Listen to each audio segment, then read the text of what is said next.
the holidays.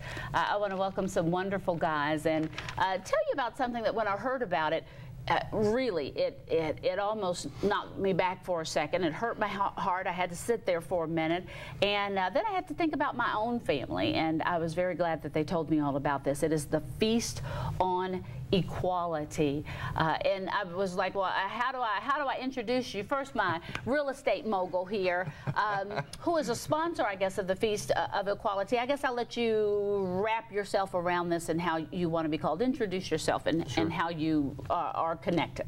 All right. Well, it was about this time in 2008 that I was approached by Brian Buford, who's the director for Office for LGBT Services. Right, and give your name so they know who you are. Okay. I'm Tommy Arnold.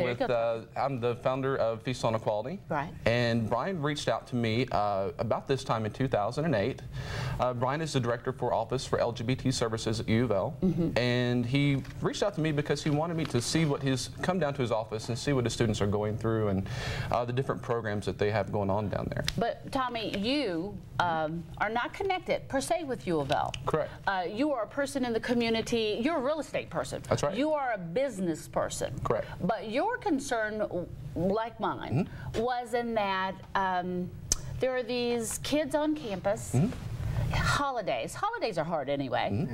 And they had nowhere to go. That's right. No support. No big feast for this time of giving and celebrating and feasting. And so your role, and I say this because for others who say, well, what do I have to do with that? Your role, like anybody else who may be listening, your role was to step in and maybe care for a second. You're a real estate guy. You don't have anything to do with this, right? That's right. Yeah. That's right. Good. So go ahead, finish your story. So Brian, after I met with the students, I met with Brian afterwards and asked, what is really going on with these students? What do they need right now? And he told me that there were a handful that didn't have a home to go to for Thanksgiving. And at that time there were about 8, and I told Brian that I didn't care if it was at his house or mine, but we were going to be having a Thanksgiving dinner for these students. And within less than 48 hours, we had more than 40 people committed, and our numbers kept climbing. And so we secured a space at the Red Barn, and we served over 115 students that first year. And the second year, we served over 250, and the third was much the same. See, Tommy, what I want to do is applaud you and hug you and kiss you for not leaving the babies out there with anything to eat. But also as a mama, what I want to do is cry. Because what you're telling me is that those students could not go home. All right, so what you're telling me is, for some reason, those parents didn't want to welcome them back into their homes. That's correct. And that happens a lot. Happens every day. I can't imagine.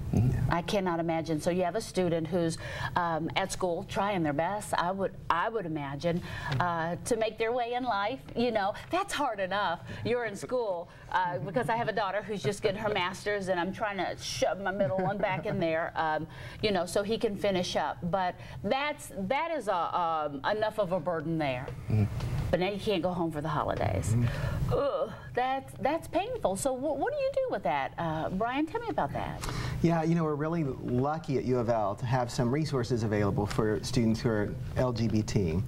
We're the only school in the state with a staffed LGBT office, and so that's wonderful, because what we know about LGBT students is that they are at greater risk for dropping out, for committing suicide, for all those things that we don't want young people to experience.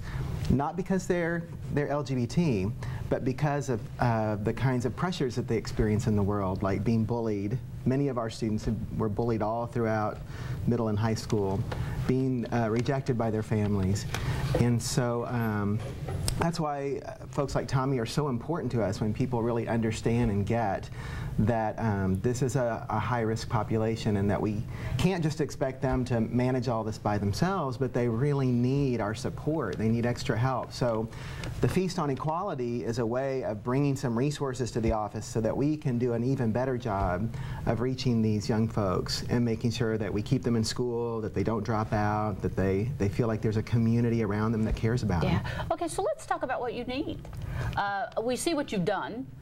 you were willing to open up your home, certainly opened up your heart. Let's talk about what you need in order to feed these kids, because like you, I don't care whose kids they were. I just want them to eat, and I want them to feel good about themselves. Sure. and just about anything. You know, I can remember the gentleman who did the, Tammy may have to help me on this, It Gets Better project, yeah, right. I think it is, and he was saying it's not like when a student gets bullied maybe for being a different color, or it's not like a student gets bullied for even being large or something like that, because when they go home, there's a great likelihood that others there are just like them. That's right. But when a student maybe who is LGBT goes home, they're kind of all alone.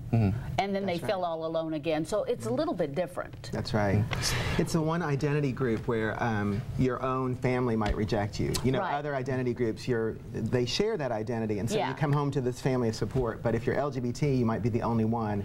You might lose your parents' Yeah. love and acceptance. Yeah, and then, okay, they're telling me I don't have enough time. What can we do for you? First off, you can come to the event. Second Yes. off, you still need funds to sponsor this event. Well, you know, having been part of this Thanksgiving that we do with the students, my main focus has been to harness that energy and focus it towards a better good for the office, because doing one event one time a year is simply not enough for these students. We need to provide continued ongoing services that Brian's doing great work down there.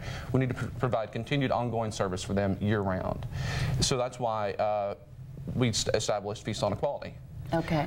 Feast on Yeah, because I would guess that they're not LGBT just on the holidays, and they don't just eat on the holidays. That's right. And they're not just alone on the holidays. That's right. So you want a support around them always. That's correct. That's right. So Feast on Equality is our benefit. That all the funds that we raise from that event will go directly towards Brian's office to establish programs and emergency funds and other things that those students might need. All right. Well, we appreciate you. Community assistance, resource engagement. We know that. Feast on Equality. There it is, and there is the website. feastonequality.com. Become part of it, and again, support the kids. I don't think anybody should be alone. We thank you. Thank you. For your big ideas and the big things you do. We appreciate you very much. All right, when we come back, Youth Build. It is another program here stepping up to make a difference when kids have lost their way.